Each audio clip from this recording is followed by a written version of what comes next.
This is a fan-generated show. If you would like to support us, please go to jamieglazov.com, and also don't forget to subscribe to our YouTube channel. All your support is greatly appreciated. Good evening. Welcome to the Glazov Gang. Today, our very special guest, Candice Owens, aka RedPillBlack. She is with us this evening to discuss her fascinating intellectual journey and many other issues, including the Democrats' plantation on which they imprison American blacks. Candice Owens, what an honor and a privilege to have you on the Glazov Gang. Thank you so much. I feel honored to be able to join the cast of characters. How are you doing tonight? Fantastic. And you know, I've been watching you on all the shows, and you're also on Fox News, but now you've reached the peak so far of your career being on the Glazov Gang. How does it feel to be on the cliff now? It feels amazing. All right, there's a reason I didn't make it as a stand-up comedian.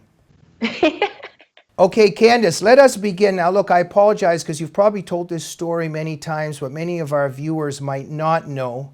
So let's begin. I think we could say that you were kind of a comfortable liberal Democrat. You were working on some kind of anti-bullying campaign, Kickstarter, and then you got a bizarre phone call. Correct. I got a phone call while I was working on what I thought would be an anti-bullying project that would help out high schoolers navigating sort of this new era of the internet. And the phone call was from a woman named Zoe Quinn, who is kind of the person that's at the nucleus of the Gamergate scandal. For those that are not familiar with that scandal, the short and the thick of it is that there was a bunch of women, and Zoe Quinn being the first one, that said that they were being harassed by anonymous men on the internet, that their lives are being threatened, and that it was particularly from a community of gamers. And it was long thought that these were sort of the typical white American men, Trump supporters. And on the other side, these gamers were saying that these women were actually harassing themselves and that they were running a troll unit. When this woman called me, it became very clear to me within 5 minutes. I had no idea what the Gamergate scandal was, but I did know that I was not speaking to a victim and that she was essentially issuing a veiled threat to me to pull down my Kickstarter, which is where we were trying to raise funds for the project. And her main fear was that if we had built out our website, we would be able to unmask trolls, which actually we had never built technology, but she misunderstood our Kickstarter. Her fear being, of course, if you had the power to say, here are all these trolling accounts that are running around saying racial slurs and they have the handle Trump supporter, what if I could say, actually, that's being run from Twitter. That's actually being run from a woman who claims that she's being harassed. And I woke up in 5 seconds and understood that Twitter was, in fact, running a unit of trolls to influence the way people were thinking. Right. Now, okay, so this is, I think, the perfect moment right now. When you say you woke up, this has something to do with a red pill in the Matrix. Can you explain it for us? Yeah, for those who haven't seen the cult classic, The Matrix, there is a scene where Morpheus, who's the lead character, offers this person 2 pills. It's a red pill and there's a blue pill. And the red pill, he says, if you take this pill, you're going to see how far down this rabbit hole really goes. If you take the blue pill, you can go back to living under the illusion and think that things are the way that you've always thought they were. The red pill, the insinuation being that this is the truth and the truth that you've been unable to see for so long. So I adapted that red pill black, obviously, because I'm black. I consider myself a black American. And I thought that the message that I had to bring was super important to the black community. Right. Okay. So almost overnight, or maybe a couple days or a week, just tell us about this transition in your life. Was it a dark moment? Was it a cheerful moment? A little bit of both? Because you underwent a transition very quickly here. You actually, you know, the veil was taken off of your eyes, so to speak. Right. So when I just said the truth and what this woman said to me, very quickly, the Washington Post rushed to try to smear me. They almost ran the hit piece. I was able to threaten to sue them, and it didn't run. The New Yorker sort of ran this gaslighting piece to make it seem like I was crazy and like, oh, she fell for a conspiracy theory. You know, they use words like conspiracy to make it seem like someone's crazy so people don't pay attention to them. That might be all good and well when you're talking about someone who's a public figure, but at that time I was a private citizen. And when someone as big as the Washington Post or, New York Magazine rushes to run a hit piece on you, that has the potential to ruin your life. So this was an extremely fast transition mentally, and it was a scary one, and it was a dark one.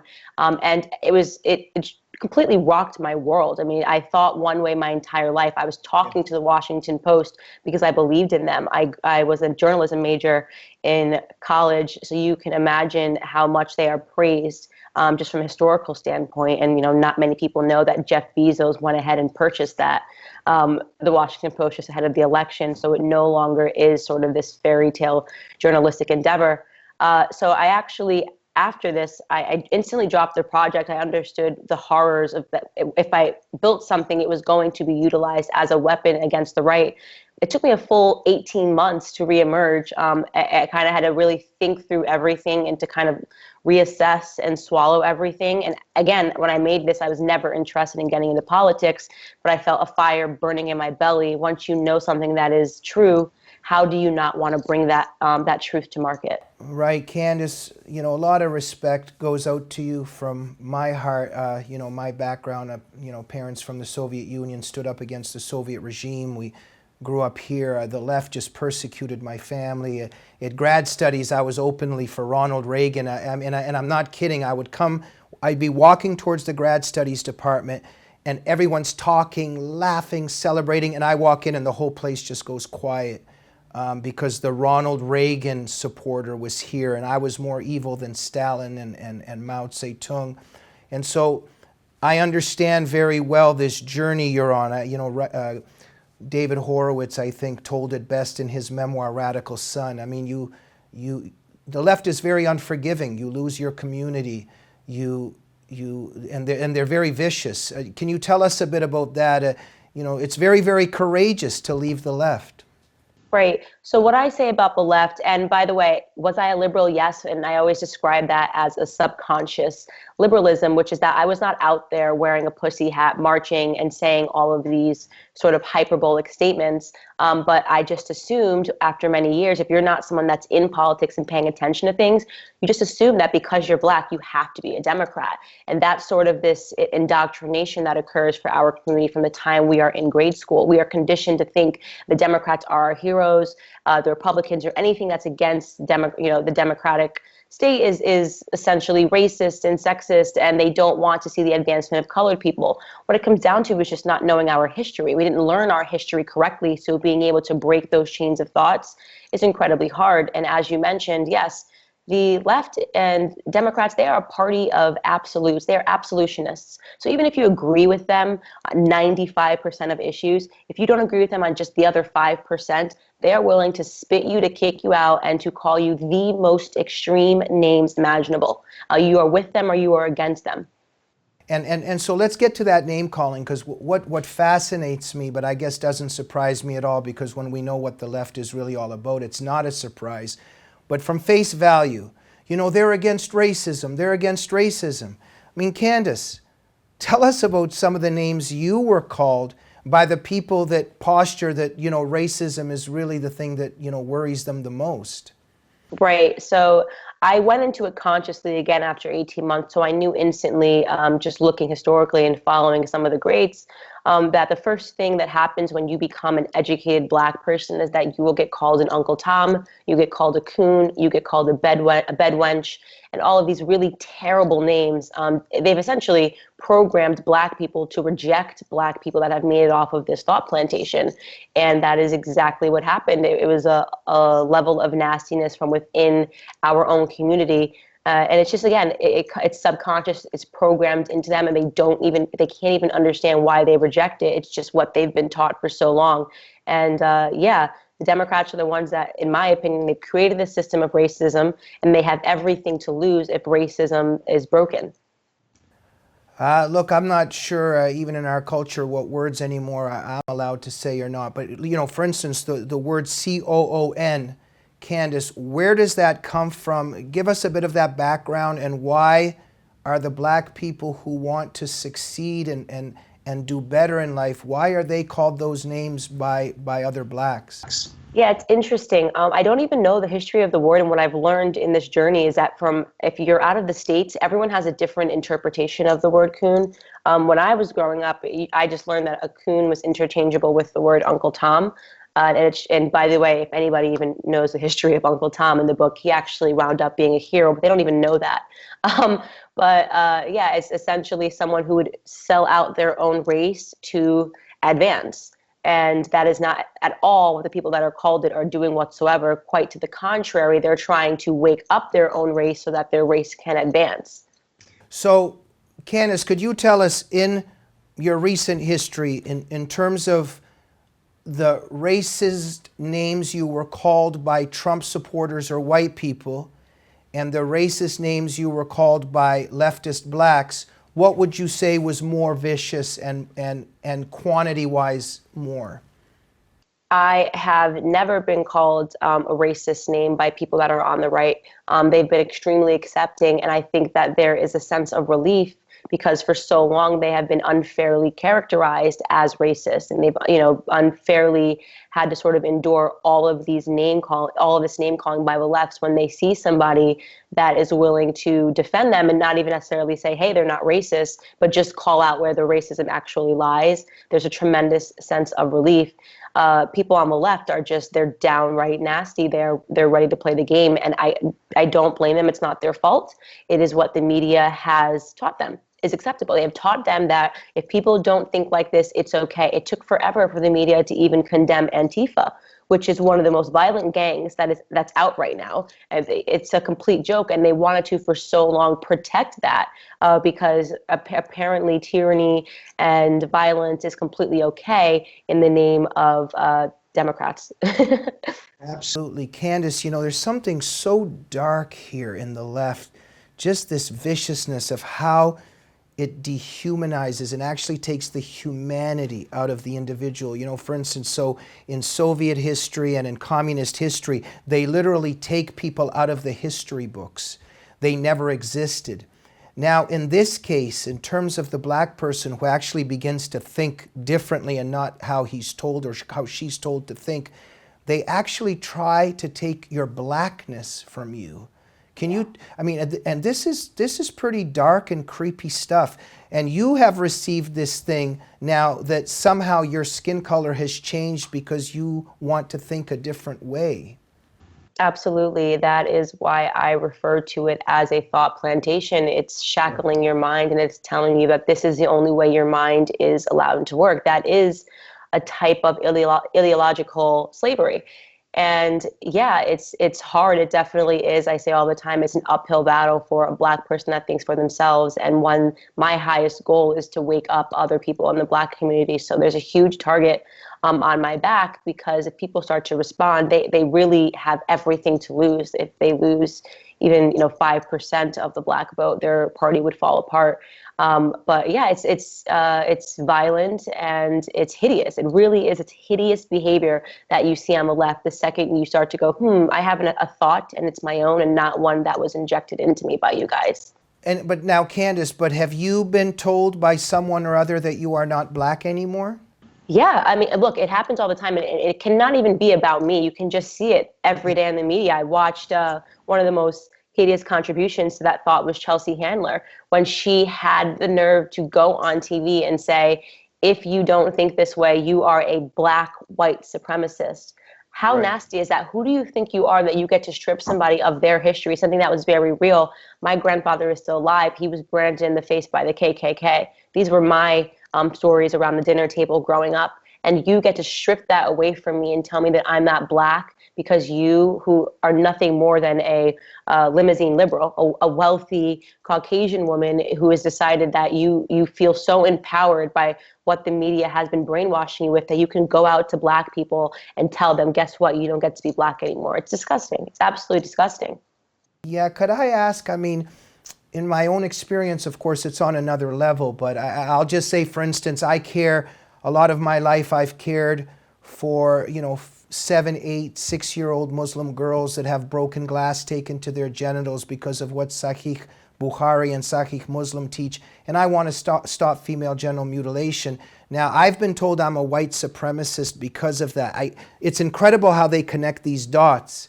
So you wake up now and you are now somehow a white supremacist, Candace. Like, can you just talk about a bit about how that makes you feel, in terms of just, we're really facing something very vicious here. Right. So I think where you're wrong here is that you say they connect the dots. They don't connect the dots at all, right? They don't connect the dots at all. They just start using fear politics. And they have decided that if you are Black, the thing that will scare you the most is this concept of that we're returning to white nationalism, the KKK. This is the forefront of every discussion, like it's come roaring back. And this is a number one fear that we should all be facing. Is it completely makes no sense. Donald Trump is president, and now they're just telling us the KKK is back. It's over. And we have to fight white supremacy at every turn.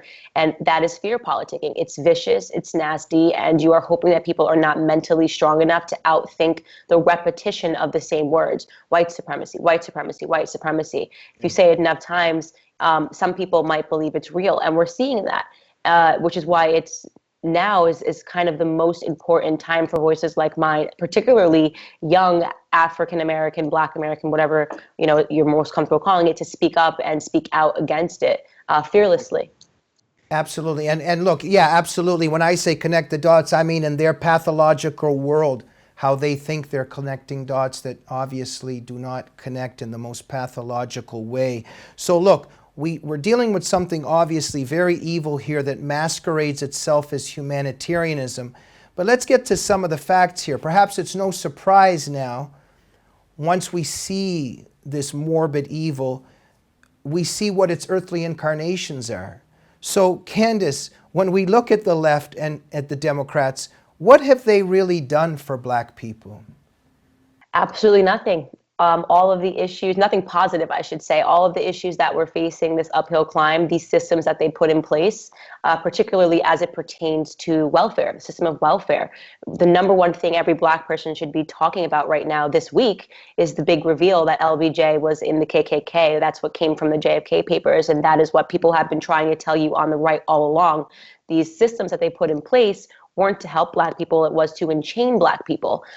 If you understand how welfare works, I have people in my family that are on welfare. I speak out against it all the time. I've made people in my family turn away from welfare because I understand the horrors of it. It's a system that encourages you to not marry your spouse, to have a broken family, to keep having more children. It rewards you for essentially devolving the Black community. And the thing is, when Black people sign up for welfare, they're not taught that. They're just taught that it's this prize you win, that it's free money, and that it's impossible for them to get off of the welfare system. So that comes down to education, which, as I've said, we're indoctrinated. The way that we learn our history is that the Democrats have done nothing good, have done nothing bad, when in fact they've actually done nothing good for us. Bill Clinton, the idea that people had the audacity to say that Black people should be voting for Hillary Clinton is a laugh-out funny joke. Okay, he quite literally broke down an entire generation of Black families with his crime bill. He put an entire generation of Black fathers in prison, and afterwards was very dismissive about it. He did view us as super predators, and the fact that they were going to put him back in the White House, and that some Black people are so ignorant they refer to him as the first Black president, it's funny and it's sad at the same time. Yeah. Let me detour for a second here, Candace. I just want to say, because we got to fight culture war, and we got to fight, and you've become a fighter. And, I encourage anybody that hasn't seen, all Glazov Gang viewers, you've got to watch RedPillBlack's YouTube videos, because they're just, so effective, so brilliant. But what I want to also mention, Candace, is you're very theatrical, very funny, and very, very charming. And it's such a pleasure to watch your videos. And what I want to get to here is you're very funny, and you ridicule, and you show in a very funny way, but yet very serious way, really the absurd, evil, and just the bizarre, moronic nature of the left. Tell me a little bit about that style of yours. Obviously, it comes from you and as the person who you are. But what do you think about ridicule and humor as a strategic weapon as well? Because you use it very effectively. Right. So one thing that the left has done very well is that they won the culture war. People like to watch them. Everything you turn on TV that is funny, which is no longer because it just seems like they're spiraling about Trump. But Saturday Night Live, back when Stephen Colbert was funny, it was all about injecting humor to say something that was serious. And that really is what humor is. I try not to take myself too seriously, and I think that if there's one way we're going to be able to reach people, it's by being lighthearted, being very clear, and being very succinct. And look, there are voices that kind of get down and just say a lot of facts, and that's great too. I listen to Ben Shapiro in the morning. He's amazing at that. And Stefan Molyneux, there are all these voices that are emerging that do it in a different style. I always want it to be a flash in the pan, very quick, because I think that people have a short attention span. I want it to be something that's comical, that they can relate to. And yeah, my particular audience, I'm going around and now speaking on college campuses, is younger millennials, kind of that their minds are being hacked in college. Right. So that's definitely, I think, the right approach. And it's who I am. And I think the Black community in general, I don't know, my cousins, we're always laughing. We have such a PR problem right now in the media where it seems like we're always crying and asking for handouts. And it's not what my culture is about. So Black people are funny. I tell jokes. Absolutely, and you do it brilliantly, Candace. It's such a pleasure to watch your videos. Now, there's just one off the top of my head. There was one clip, one scene where you're imitating that mouse cage and how the mouse is just running and never stops. And you did it very effectively. It was very funny. And also your imitations and impressions are, I think you definitely need your own show on cable as well, some kind of a comedy show. But you did it so effectively. But tell our audience what you meant by that particular skit there. Yeah, so I did the hamster on the wheel. That came immediately to my mind because one of my first pets, we always had little hamsters in a cage, and they just love to be on this wheel running all the time. But hamsters don't go anywhere. They're running in place. And so what I've said is that Black people have hamster mentality. We've gotten so used to running on this wheel, and when we pause for a second, we'll realize that we're not going anywhere. We have the same complaints every 4 years. The same people make us false promises every 4 years, and we still cast a ballot for them. And then we're offended and we're shocked. When Trump comes in and he says, "What do you have to lose?" Well, the answer is nothing. We're hamsters on a wheel. We're human beings on a treadmill, and we're not going anywhere. So we have absolutely nothing to lose by trying something differently and seeing how it goes. Okay, thank you. Now, Candace, something I very much admire in what you're doing and also what you're saying as well, you're not really that interested in preaching to the choir, as you've talked about and you just said. You want to go and talk to people that perhaps oppose or do not know, etc. You want to wake up robots and all kinds of things. But it's very interesting in terms of the left and who they want to speak to. So let me ask you, were you on Don Lemon? Were you on Anderson Cooper? Were you on Rachel Maddow? I haven't seen you on CNN and MSNBC. When are you going to be on those shows, and why aren't you on them? I'm not on them because I destroy their narrative. They can't use the same politics that they use with other people. Don Lemon can't use his Black card because I would very quickly revoke that and show him how he does nothing but actually hurt the Black community. I call them emotional extortionists, people like Don Lemon, Al Sharpton. They pretend, Trevor Noah, they pretend they care about the Black community when quite literally they're tapping into Black emotion to help Black people get nowhere while someone signs their checks and makes sure that they do that. So they're not going to embrace me because I'm a big threat. People like my videos. I've been able to grow my channel in a way that is kind of unprecedented in such a short amount of time. And I do it in what I hope people perceive to be a very classy way. So they are going to try to stay away from me at all costs. But it's just incredible. Are we even past the pretense that they're news? You're supposed to be news, but Dinesh D'Souza and his book, The Big Lie, you never brought him on. Candace Owens, you would think that Don Lemon would have you on his show, that Anderson Cooper would have. It's just incredible what they're getting away with and pretending that they're still news. I don't even think at this point, it's interesting that you say that. I don't even think people that are on the left believe that CNN is news. It's unbearable. I'll just be at the gym running on a treadmill and CNN will be in the background. It's like the Trump show. And I was on the phone with my aunt, who is a registered Democrat, and she said, I can't take CNN anymore. It's unbearable at this point. Like it's too obvious. They won't stop. And people are being able to see, even if you once believed in them, that this is just a propaganda machine. Right. And they're tired of it. So they can keep doing what they're doing, but they're losing audiences because they're not even pretending to tell the truth anymore. Candace, it's interesting you're saying they're losing audiences. You know, because on some levels I see the left winning, and yet on other levels we see that they're actually panicking.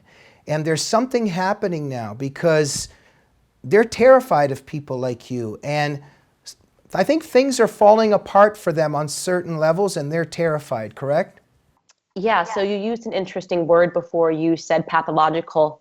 And I think that that is a very important term, because in many cases we do see that it has become a pathology on the left. Everything that you watch on news networks is just them repeating the same thing over and over again. And at a certain point, you have to wonder about their mental health. And that is what I perceive when I watch these shows. People that I once enjoyed, like back in the day, like Stephen Colbert, who was quite funny, you start to wonder, is he okay? Is he mentally healthy? You have Keith Olbermann, wrapped up in the American flag, and he thinks that's humor. And I just see it as, you don't seem mentally sound right now. And people on the left who once enjoyed these people are getting tired of it as well. So it's turned into something else entirely. Absolutely. All good things must come to an end. We just got a couple minutes left. Candace, let me ask you this. Throughout my life, I know many people, and I would say the overwhelming majority, or maybe I would use many, but we've got a lot of cowards out there. And there have been leftists around me, or people that are, starting not to be leftists. They start agreeing with me a little bit, but they'll come up and go, Jamie, please, my friends are coming over. Please don't ask me anything about Trump or the right. I want to stay in their good books. I need to get this, or whatever it is. But people are terrified. And what I want to ask you, Candace, is you're a very courageous person, and I want to end on, how would you answer the question if somebody asked you where you get your courage from? I always tell people, and this kind of goes in line when they ask me, who is your biggest hero? I always say the same thing, and it is myself. What they have been able to effectively do is strip down our sense of self-confidence, and they do that systematically from the time that you're in school. You're not smart enough, you're not this enough, this is what you have to do to be great. And if you can get through that, if you can spend time with yourself and understand that power comes from within, real power comes from within, and if you can unconditionally believe in yourself and be inspired by yourself and reach out to people in the community that are doing the same thing and building these sorts of bridges as you and I are today, you really kind of return to almost this youthful version of yourself. If you look at a kid, they're so confident. They know everything, children, and then you socialize them, which is what they've been able to do effectively, and they lose that sense of self-confidence along the way. So it's just a return to being an individual, stepping outside of groupthink and relying on yourself, your self-instinct, and this human-to-human connection, which they've replaced with like the behemoth of the internet, Absolutely. Candace, when you lay in bed right before sleep, reflecting a bit, why did all this happen to you? I have had a very interesting journey, and I have to think that that there's something bigger, and that everyone is doing what they're supposed to do if they have the courage to believe in themselves, that there's something greater. I think I'm the right person for it, and I definitely have the experience or the street cred, as you would say, to back it up, so that they can't do things that they've done to other people. They can't whitewash me. They can't make me magically a Republican. They can't make me someone that was rich. I came from poverty. So I feel like in many ways I was selected for this journey, and I'm excited for it. I'm happy to be a part of this new frontier. Amen. Candace, is there something spiritual going on in terms of the battle we're in? I think it is. I really do feel that the world is waking up right now. And it's slow and it's painful and it's starting. Definitely, America is leading the charge. We saw that with Donald Trump being elected, and they told us over and over again he was going to lose, and globalists are losing power. And as I said, it's a return to, we've all kind of been sleeping and brainwashed, right. And we're all just starting to wake up and realize, what have we been doing? Thank you, Candace. Before we go, we probably got a lot of people on the edge of their seat jumping up and down, but they want to get more of you and find out more about you. Where do they go to watch your next video or read what you have to say next? They can follow me on Facebook. I am facebook.com/RedPillBlack. They can follow me on Twitter or Instagram at RedPillBlack. And of course, my YouTube channel, you can subscribe to it. Just look up RedPillBlack and that will come up as well. What an honor to have you on the program. I just want to close with this, Candace, that there's something very personal for me in all of this and what you do. And I want to say that when I watch you, there's something very, very magical and precious about you. And I want to thank you for entering this battle. I want to thank you for the person that you are. And I want to thank you for the nobility and the courage and just the wonderful style and with the humor that you've gone about, you know, fighting for something that's so important. I just want to thank you for what you're doing.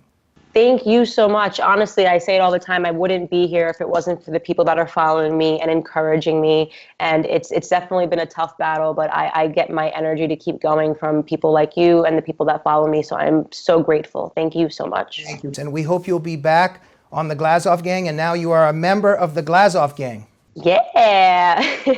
Thank you. Thank you. Ladies and gentlemen, RedPillBlack. Twitter, Facebook, everywhere, YouTube. Go watch and keep learning and cheering and supporting Candace Owens. Thank you for watching the Glazov Gang tonight. We'll see you real soon. Good night.